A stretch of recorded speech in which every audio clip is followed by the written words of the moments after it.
So hello everyone and welcome to the first in this short series on the theme Between STS and the New Materialisms, Affinities and Alliances in Troubling Times, hosted jointly by the New Materialisms and the Science and Technology Studies BSA study groups.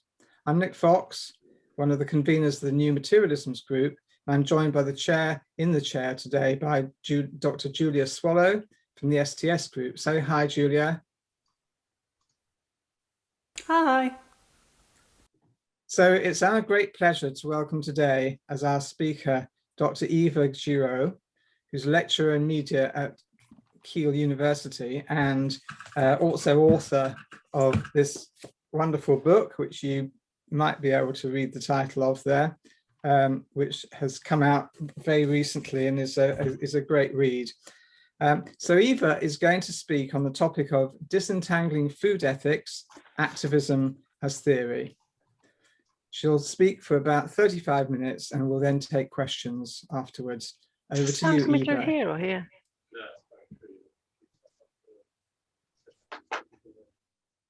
Over to you, Eva. A very kind introduction. Okay, I'm just going to start sharing my screen. So hopefully this will work. There we go.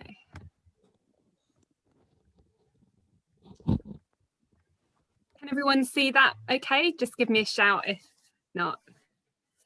Okay, so as I say, this is about kind of food ethics, broadly speaking, but I think it's also about some slightly wider themes about, I suppose, a series of debates and tensions that have emerged in relation to particular arguments in the new materialisms. And so I'll kind of start off by sort of looking back at some of the longer histories, I think, of some of the debates that have really come to the fore today. And I wanted to start with this quote, which I kind of think is really amazing looking back a decade ago. And it's from Graham Harman's Prince of Networks, which came out in 2009. And I think it's a notable quote for a number of reasons. What I find really interesting about it, though, is less what it says about Bruno Latour, who's obviously the kind of subject of this paragraph, and more what this quote says about a particular moment, which happened just over a decade ago, in which a conceptual push for flatter and sometimes even flatter ontologies was really gaining momentum. And I think something important about this moment is perhaps crystallized by an exchange between Sara Ahmed and some other prominent figures in object-oriented ontology, which took place a year later than this quote and was subsequently published in Ahmed's 2017 book, Living a Feminist Life. So yeah, I just really like this quote because of the way it's sort of pointing forward to a future in which everybody's engaged with Latour, everybody's engaged with flat ontologies and what this might mean. And I think the stakes of this were really revealed through the exchange with Ahmed. So this exchange arose after Sara Ahmed responded critically to a Facebook post by scholars in the oriented object ontology community that argued for, and this is a quote, the separation of ontology from politics.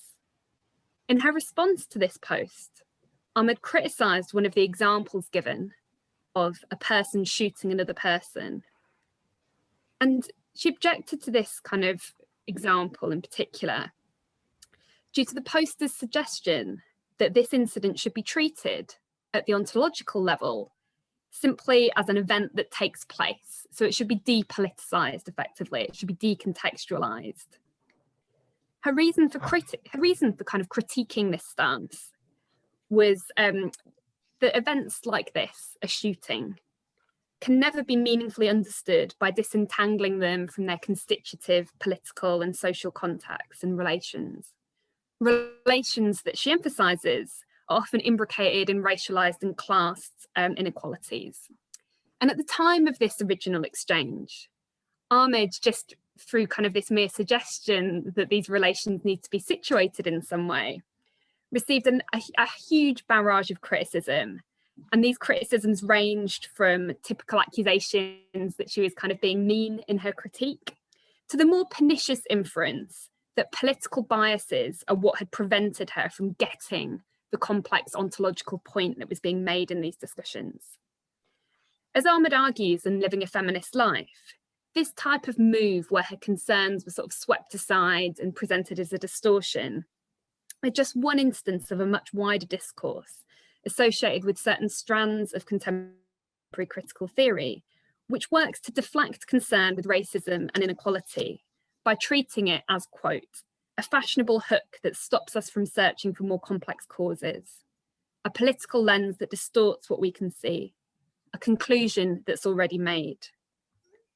Read back against object-oriented ontology specifically, the worry so beautifully articulated by this exchange was that in its desire to place volcanoes, apricots, or trains on the same ontological plane, the future of materialist thought, or at least certainly a prominent strand of this thought, was looking worryingly devoid of ethico-political concerns. And I think what's really, I suppose, kind of interesting if we look back 10 years sort of ago to these debates, I suppose what's changed in many ways. If we zoom forward 10 years, it's interesting to reflect on whether a future in which ontology has been separated from politics has come to pass. But if we take Samuel Dina's overview of new materialisms in this year's work in critical and cultural theory as a starting point, the answer to this question appears to be a resounding no. And I think what's really interesting about this kind of abstract in particular is it points to what he sees as the two kind of key directions of travel in new materialisms over this was kind of an overview of work from 2019. And the two things he flags up in particular, the two kind of critiques that new materialist work had been trying to sort of navigate, were firstly critiques of certain strands of new materialism that were oriented in kind of decolonial practice. So as it says here, the politics of citation, the need for a sort of decolonial approach that engages with Indigenous thought. The second thing that he notes as a kind of slightly different direction in new materialist thought were this kind of second point, a need to interrogate the tensions between flat ontologies and how to identify specific responsibilities and obligations on the part of humans. Or put differently, how to create space for action and intervention amidst irreducibly entangled worlds. So what we see here from the kind of starting quote with Harman to this overview of the new materialisms today is that there's a move from a kind of push to separate ontology from politics to contemporary events in which some of the most significant strands of new materialist thought today, as articulated by Dina at least, see the relationship between ethics and politics as impossible to disentangle from ontology and epistemology. And in part, these developments are certainly due to the prominence of work from feminist science studies, most obviously Karen Barad and Donna Haraway. And I think although this work has always played a really important role in this body of theory, I think it's only gained sort of increasing purchase in the intervening decade. I think Barad in particular and the sort of citation politics are sort of extraordinary in terms of the explosion of engagement with her work. But Haraway too, particularly in the wake of Staying with the Trouble, has only seemed to gain kind of further momentum. However, I think the overview that Dina provides in this piece also points to a series of kind of more fundamental critiques that have been levelled at branches of new materialism, particularly as sort of he outlines here by post and decolonial scholarship, which I think even critical work in feminist science studies hasn't always necessarily addressed head on as clearly as it could do. So I'm going to start just by providing a bit of context of making sense of these developments over the past decade. I'm going to do this firstly by just thinking through what some of the aims as articulated by some of this kind of really valuable work in feminist science studies and articulated by allied thinkers as well, what it's kind of been trying to do. And as I always say when I kind of use this slide, I apologise because I'm going to homogenise a really heterogeneous body of work here. But if I wanted to sort of summarise some of the key aims of these types of texts, one of the kind of core aspirations of many of these books has been to emphasize entanglements between humans and other beings, from microbes and minerals to technologies and, of course, non-human animals. And the purpose of recognizing these entanglements hasn't just been a sort of ontological one, a means of describing the world. It's also been very much bound up with particular ethical implications. The aim of emphasizing these entanglements for many of these theorists has been to try and move beyond a worldview where the human, and when I say the human, I mean a particular sort of Eurocentric conception of the human. It's trying to move away from seeing that sort of understanding of the human as exceptional, as holding dominion over the more than human world, in order to find less anthropocentric ways of conceiving of, and perhaps more importantly, of acting in the world. This emphasis then might be seen to kind of chime with the emphasis on politicization that's been framed by Donna as a kind of key current in new materialisms today. However, much of the new work that Donna is drawing together actually offers a sympathetic critique of the types of ethics that have tended to emerge from a kind of emphasis on entanglement and relationality. And I think some of the most important and prominent lines of critique that form the wider context for the argument he was making in that piece relate to issues such as canon, which knowledges are used to rethink the human. The lack of situatedness of certain strands of new materialism, or the sense that the bifurcation of nature and culture is sometimes treated as a universal that needs to be moved beyond, is likewise a kind of other key area of critique that's been sort of articulated. And I think even where work has adopted a more situated stance, some people have kind of pointed out that this situatedness is sometimes in danger of being undercut by an increasingly sort of uncritical or an appeal to certain natural sciences, which is sometimes sort of drawn upon or in a slightly kind of cherry picking way to sort of evidence or undergird a vision of the world as entangled and relational. And I just wanted to sort of pause there because one of the people who I think has made this argument really beautifully is Angela Willey, who I know is speaking in this series in a few weeks as well. So I'm going to kind of revisit, the final point I wanted to make is that the final sort of key assertion that's being questioned, I think, in recent years is the assumption that the kind of human is always inevitably placed above the non-human in political terms, which again is something that sort of persisted in fields like animal studies in particular. And this kind of assumption is being critiqued by a number of people. So I'm going to kind of revisit some of these important critiques at the end, because I think their ramifications are still unfolding and also have some of the most kind of profound implications for new materialisms and the sort of intersection with feminist science studies moving forward. Today, though, I'm going to talk about a slightly different set of criticisms that I think are perhaps less kind of, I suppose, have less of a paradigmatic impact, but are instead kind of making a slightly different emphasis within new materialist thought that I think is kind of nonetheless important. I have to really concentrate on this, but oh, I think someone else turned their mic on then briefly. So the other direction of travel raised by Donna were questions of action and intervention amidst entangled worlds. And for the main body of this, I'm going to kind of speak to those types of debates because my book was situated in that context. And I think that's perhaps why I was invited to speak. So I just wanted to kind of flag up some of the other texts that I was drawing on in my book when I was trying to explore these questions of, how is it possible to think of a space when everything's so relentlessly complex and entangled? How can we kind of think of political action? And there are a number of texts that have been exploring these issues, that have always kind of existed alongside different strands of kind of materialist thought. So from Strathern's Cutting the Network to Barad's Meeting the Universe Halfway, that's kind of emphasised the importance of thinking not just about what matters, but what's excluded from mattering. And Joanna Latimer's beautiful essay, Becoming Rendered, that uses the threshold as a kind of way of thinking through boundary making processes.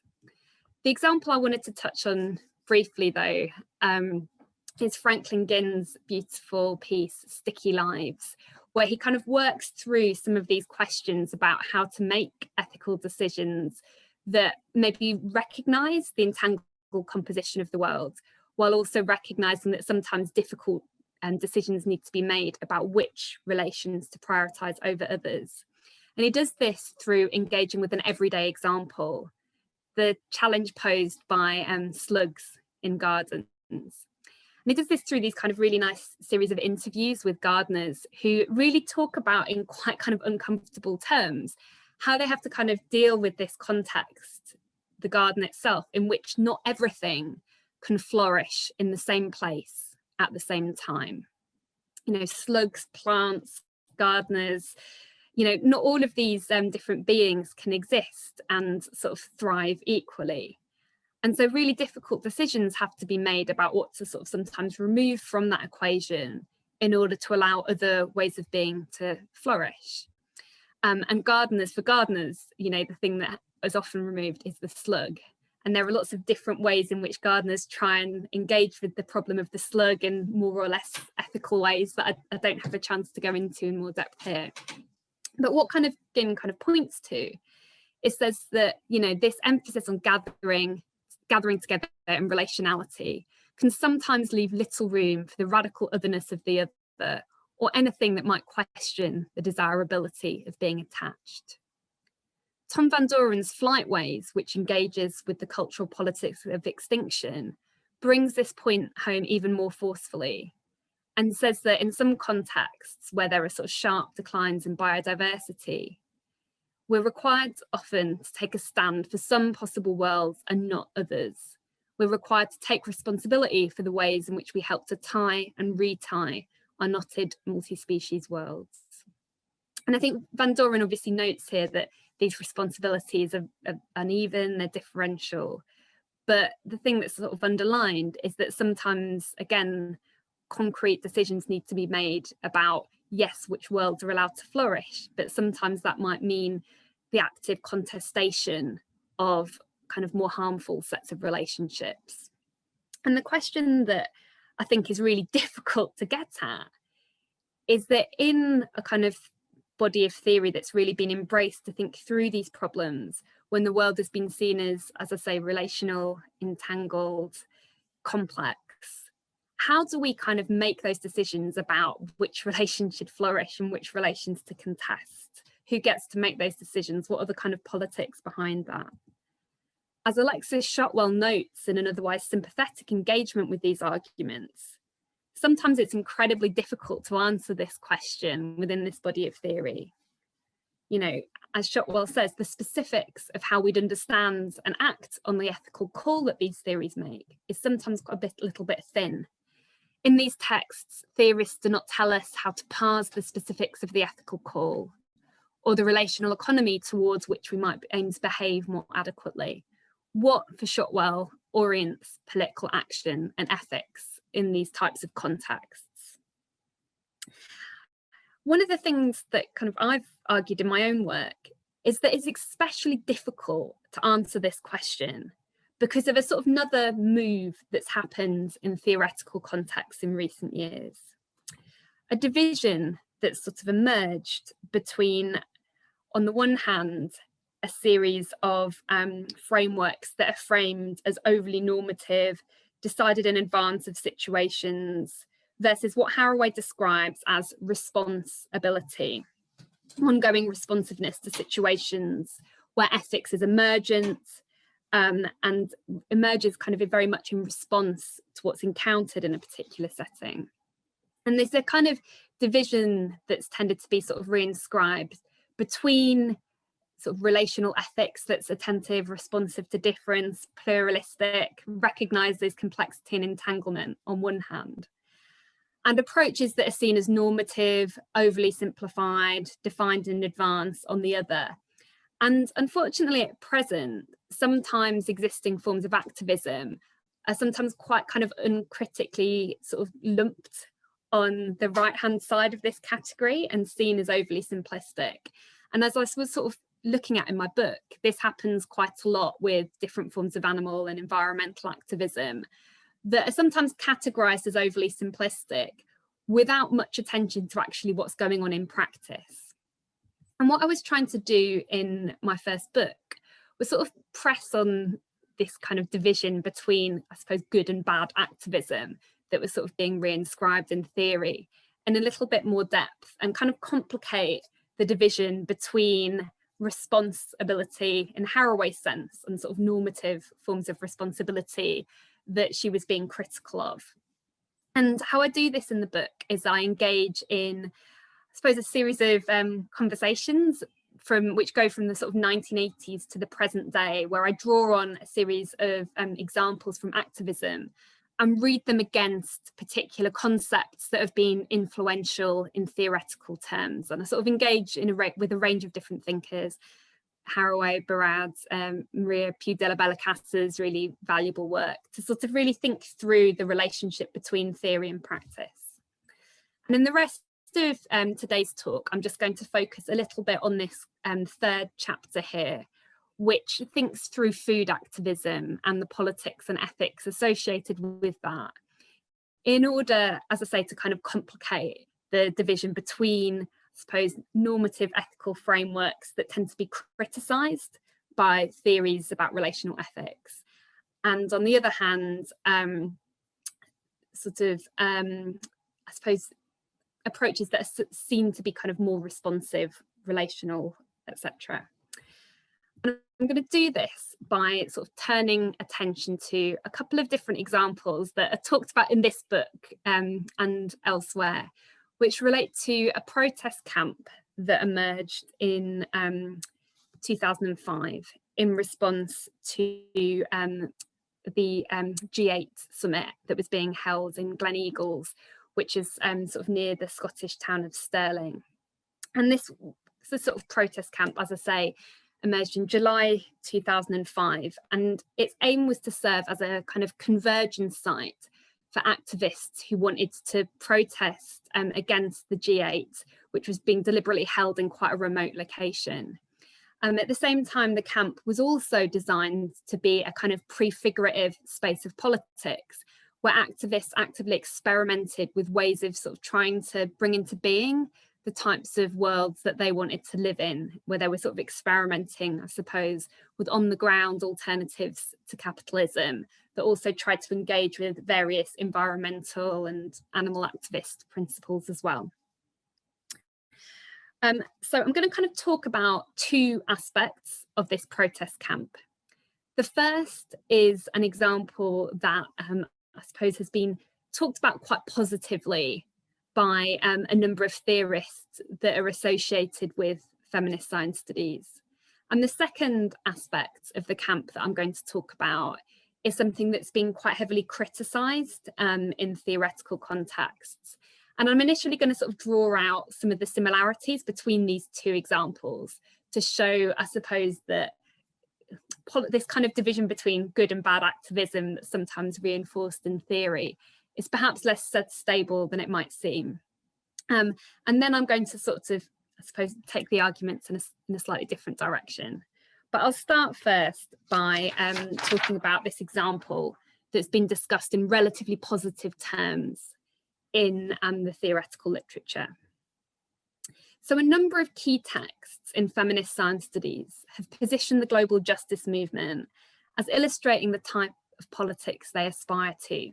Donna Haraway's When Species Meet, for instance, really kind of has in its opening sentences a kind of note that really kind of draws attention to the affinities between the approaches she's espousing and alter globalization movements.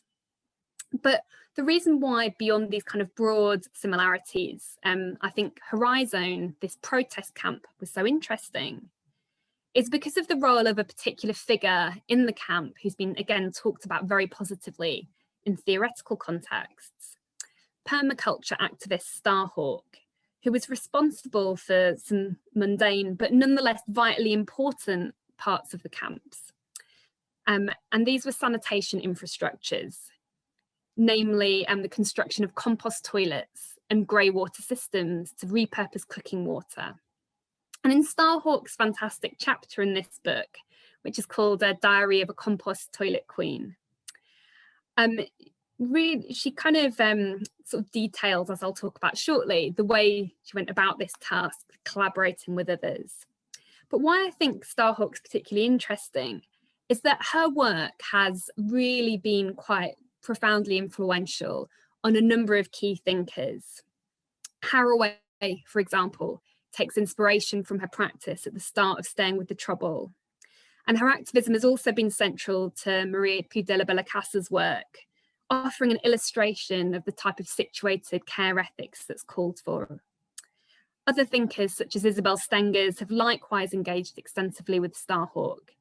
And again, all of these thinkers have also, again, touched on the global justice movement more broadly too. And I think the reason Starhawk has been engaged with so extensively can perhaps be articulated or crystallized by this quote.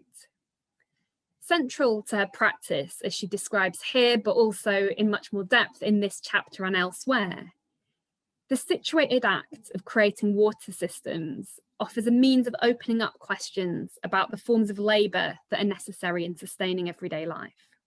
Who does this labour, and whether things can or should be done differently? It's about making things explicit through situated practices, which ordinarily exist as background infrastructure. The type of infrastructure is also important, grey water systems in this context, in tying together concern about the invisible labour involved in infrastructure maintenance with issues of sustainability, drawing attention to the environmental consequences of the infrastructures that underpin waste management. And Starhawk's narratives offer incredibly detailed descriptions of how activists had to respond to location-specific challenges, how they engaged with different types of soil, and how they created apparatuses to dispose of cooking water when dealing with mass catering systems that were too difficult to lift. So all of these kind of mundane details are really nicely set out. As these painstaking details about soil types, drainage, and even the weight of cooking pots suggests, these infrastructures required situated site-specific negotiation. It's not just a matter of, taking a one-size-fits-all model of water systems and just implementing them. So Starhawk's account of water systems fit neatly with the forms of ethics that have been reflected on in theoretical calls to be responsive to the vibrancy of matter and non-human agency, to be cosmopolitically open to the world, or in Donna Haraway's terms, to stay with the trouble and develop situated ethical responses. Though different thinkers have kind of taken up some of these calls to arms in different ways, this forms of ethics has kind of recurring characteristics that seem to resonate with Starhawk's work in some of the ways I've kind of outlined here. They're situated, it's a refusal to kind of impose predefined solutions, and there's an openness there to sort of plurality. So one of the things I was really kind of interested in is that Starhawk was always talked about in a very kind of positive way in theoretical context, because her ethics seems to kind of map so closely onto these types of theoretical arguments. However, a very different type of practice that was equally influential at the protest camp was something that was talked about in much more negative terms in theoretical contexts. And it's this kind of second example that I want to move on to now. And this kind of practice relates not to grey water systems, but to the actual consumption of food, vegan politics. So the resonance between relational entangled ethics and Starhawk stands in contrast with how kind of veganism is often depicted in theoretical contexts. And before I kind of reflect a little bit about why that might be, I want to kind of try to sort of question this sharp distinction that is often created. So, oh, actually, I've just realised what I've done here. I've kind of muddled my slides up slightly. So I'm going to start with this, and then I'm going to flick backwards slightly. So these are just some texts that were written about mass catering in the protest camp. Okay, on a superficial level, food provision at the protest camp seemed markedly similar to the challenges faced by water systems. The anarchist Teapot Collective, for instance, who'd kind of written about this in various places, detail all manner of debates and decisions that had to be made about which food to source, how to source it, where to locate it, and how to prepare it. Campsite catering dilemmas range from who had to deal with the muesli mountains that resulted from unexpected donations, to how to cater for unpredictable number of activists, which led to an over-ordering of certain ingredients and the unique culinary creations such as bread spread to put on bread. There were also similar dilemmas to Starhawk in terms of how to clean 350-litre pans that were as large as the activists themselves who were trying to wash them. And this was quite aside from trying to ensure that everybody was fed by coordinating catering collectives who'd come from different national contexts and held different levels of expertise without installing informal hierarchies where UK-based or more experienced groups dominated. And again, situatedness really came to the fore in activist testimony as a means of preventing particular ways of doing things from being imposed as norms. In this instance, UK-based caterers refused to use their standard suppliers and instead tried to create connections on the ground with farmers, vegetable providers, whole food shops in the local area, so that it wasn't them sort of drawing on pre-existing connections and expertise that would automatically kind of give them more authority than other groups. To ensure that a non-hierarchical approach also informed cooking, connections were crafted with activist groups working in other national contexts in advance to try and make sure that people could work together rather than, again, UK-based groups dictating what other groups should be doing. So far, therefore, food provision, like Starhawk, kind of seems to resonate with the principles of being situated, reflexive, trying to resist hierarchy. However, one aspect of food provision fitted far less neatly with this form of ethics. As narratives of the protest show, fairly early on, a decision was made for food to be vegan as default.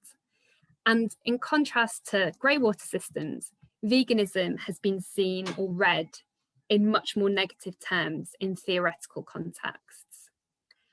Haraway, for instance, frames it as a kind of almost an active opting out of kind of complexity by drawing hard lines between kind of good and bad practice. Elspeth Probing kind of takes an even sort of stronger stance and frames veganism as an active opting out of the complexities of food provisioning, production and consumption. And Shotwell takes a much more kind of nuanced approach, but also sort of suggests that politics such as vegan practice kind of obfuscate the complexities of food politics and particularly the sort of systemic dimensions of that politics. So why I was sort of interested in these two case studies were that they sort of seem to map on to, again, this kind of distinction that's made in theoretical context between good and bad activism, between activism that decides on a normative course of behaviour in advance and activism that's sort of responsive to context. And one of the things that I kind of felt a bit uncomfortable with about this is that I suppose there was a kind of inference here that one course of action was automatically, as Haraway puts in Staying with the Trouble, something that stayed with the trouble, something that didn't impose norms, something that was responsive and reflexive and open to change. And the other form of activism related to vegan food politics was normative, totalizing, and decided in advance what it wanted to do. But it's these types of dichotomies that I think need to be unsettled, as they sort of fail to take into account the messiness of activist practice. And in some instances, these sharp bifurcations can also undermine potential to act amidst complexity. In order to complicate this opposition, I think we need to revisit long-standing problems in activist practice that have been articulated by theorists such as Joe Freeman in The Tyranny of Structurelessness. The point that sort of Freeman points to is, again, that sometimes the kind of failure to make hierarchies visible, the sort of assumption that sort of pluralism and structurelessness automatically leads to a lack of hierarchy, can itself allow the status quo to sort of be reproduced, but leave no one sort of with the authority to sort of challenge that process. The problem, as Rodrigo Nunes argues here, is that some relations, some tactics are straightforwardly incommensurable. And this can result in a situation where appeals to a diversity of tactics and a refusal to kind of critique any political course of action can lead to different approaches cancelling one another out. As Nunes points out, in activist contexts, this happens all the time with all sorts of different types of examples and contexts. It's impossible, for instance, to be pacifist and non-pacifist at the same time. And allowing a diversity of tactics in this context, this means that pacifists often end up losing. And this problem is also pertinent to food provision. Tensions about food choices are likewise often resolved through advocating a diversity of consumption practices. And this approach instinctively seems to be more open, by refusing to let one perspective or dietary imperative become an unquestioned norm. However, a space can't be vegan and non-vegan at the same time.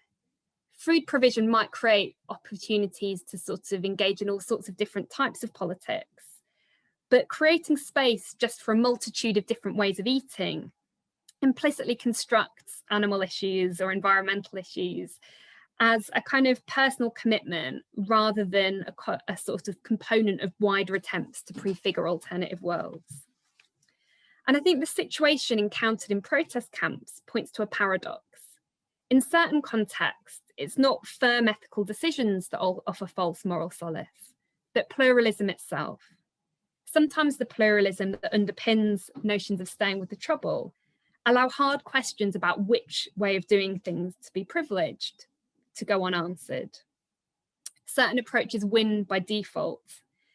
And I think sometimes this just allows existing social norms to carry on going unquestioned. And so these debates within activism, I think, need to kind of speak in productive ways, sort of speak back to ongoing theoretical debates. However nuanced and responsive a particular practice is, some ethical decisions always have to be made in advance of situations.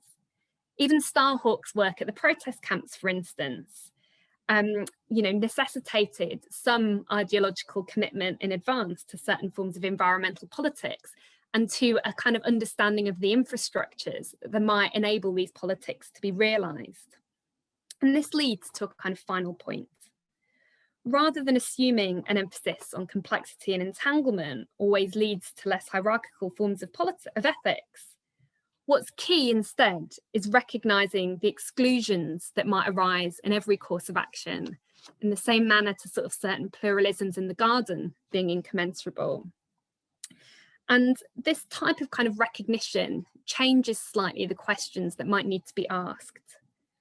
Rather than finding ways to better realise an ethics born of entanglement, it's perhaps necessary to find ways of kind of making explicit, politicising and taking accountability for the equally difficult exclusions that occur in every course of action.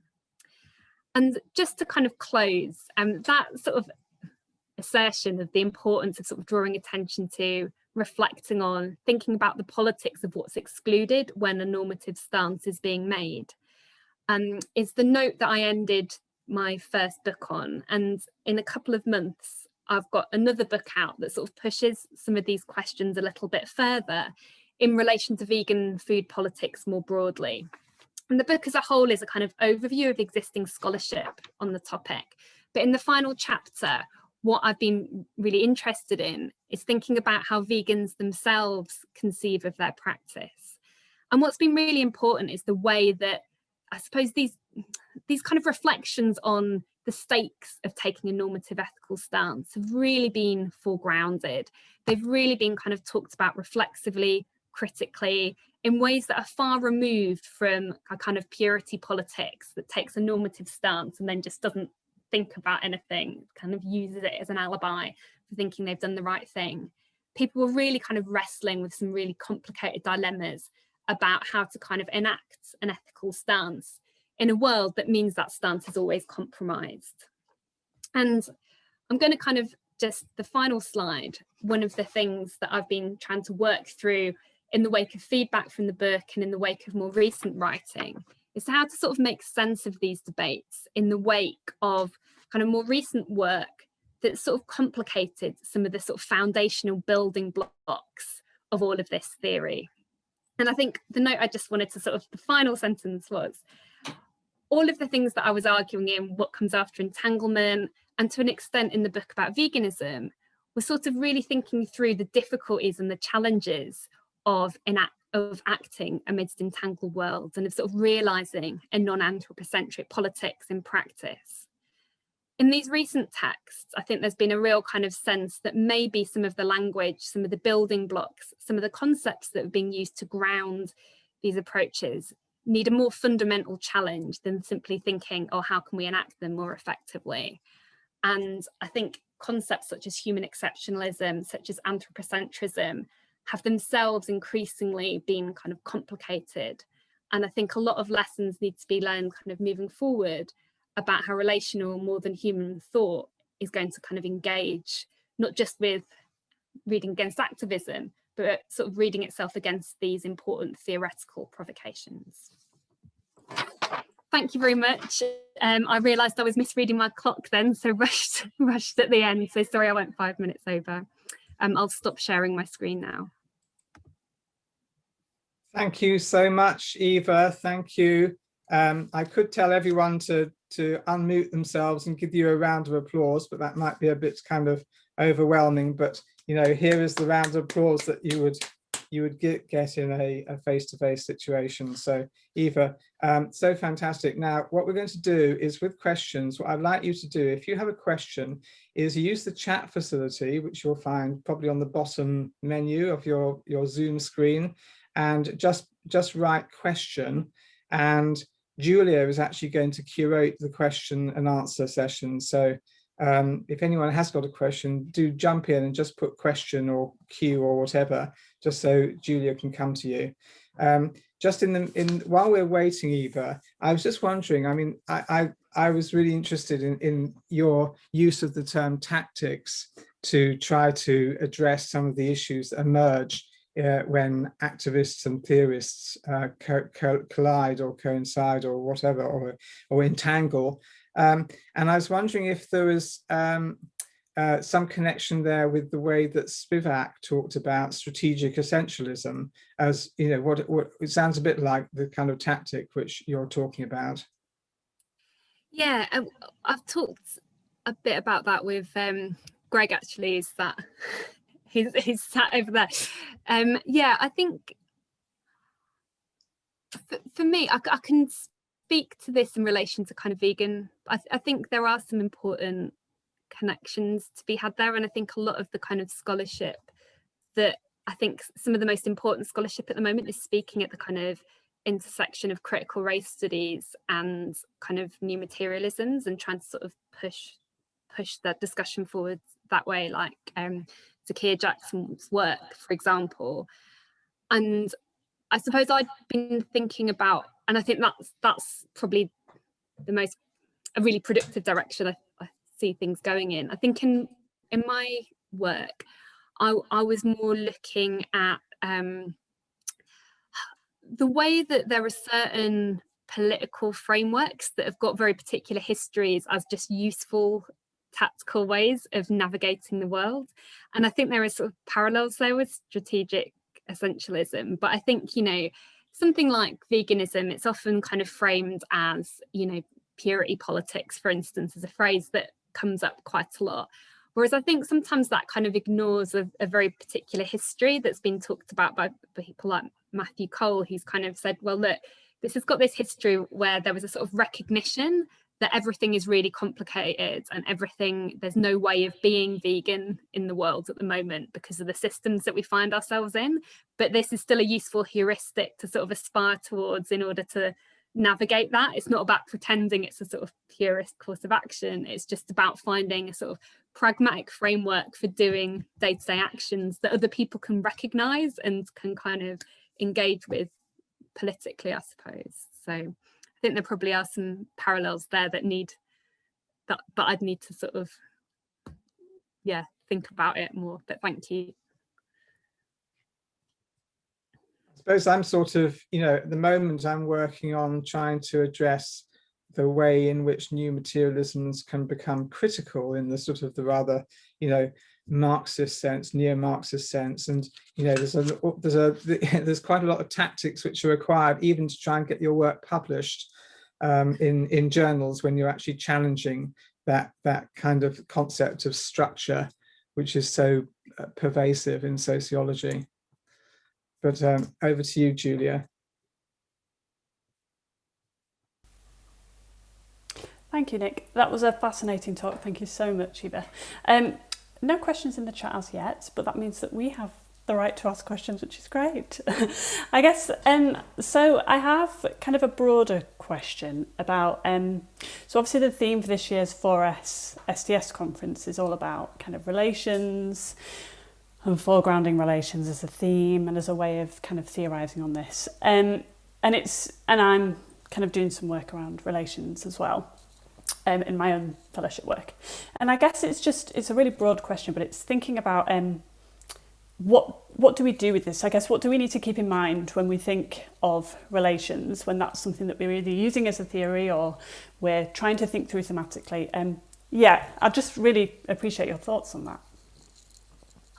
Again, I think some of the work that I've thought of as really valuable is work that's been trying to sort of think across domains that are typically thought of as the political in some ways. Like we were sort of reading Ahuja's Bioinsecurities and really thinking it pointed to all these kind of really important directions that maybe sometimes aren't talked about if the focus is just on sort of relentless relationality, which I'm not saying that all work does that, but it was trying to sort of think across what situated political institutions and contexts do we need to sort of be thinking about in order to draw these issues together. There's a sort of special section in the kind of geographic journal like Antipodes as well, which is trying to kind of think across these recently. It's a series of commentary pieces that I found really helpful. But when it boils down to it, I suppose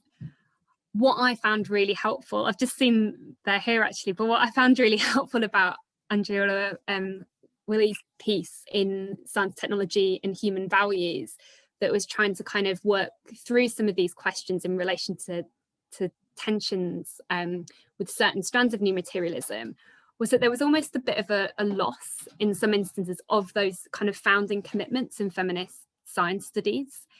And I always think that it's really important to sort of revisit some of the questions that people like Susan Lee Starr, that people like Donna Haraway were kind of asking in the 80s and mid-90s and really foregrounding in terms of Haraway's kind of argument, what counts for who, or what counts as nature for who and at what cost, and kind of constantly sort of foregrounding those types of ethical questions, really thinking about kind of commitment to feminist standpoint politics.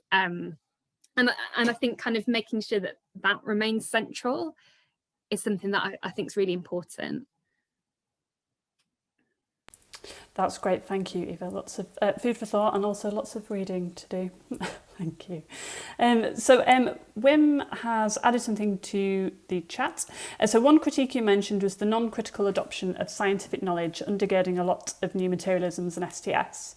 Could our role then be to engage with the very science itself, contributing to the decentering of their universalizing claims, and thus also of decentering new materialisms and STS? What would your thoughts be on this? So that's a multi-layered question, but thank you. So again, I think there are probably people in this group who've written about this like better than I've written about.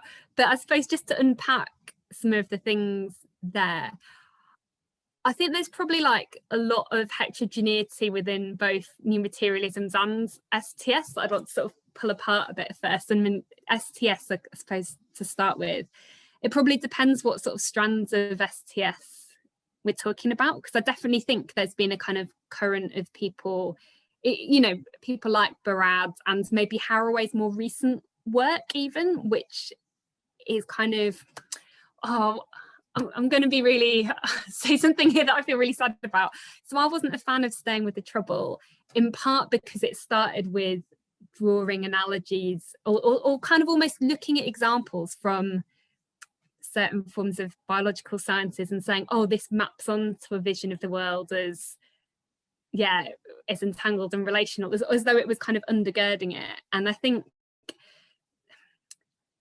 it's that kind of straightforward undergirding as opposed to a more sort of diffractive reading where things are read against one another and complicate one another, and there's an attentiveness to difference. And I know Des has mentioned a question and he's written about this as well, but I think it's that kind of thinking, rather than just using something to sort of underpin a social scientific claim that we might want to make, maybe we need to be attentive to the ways in which different uses of the same concept are kind of quite radically different in, say, a natural science context versus a social science context, and they don't map onto one another.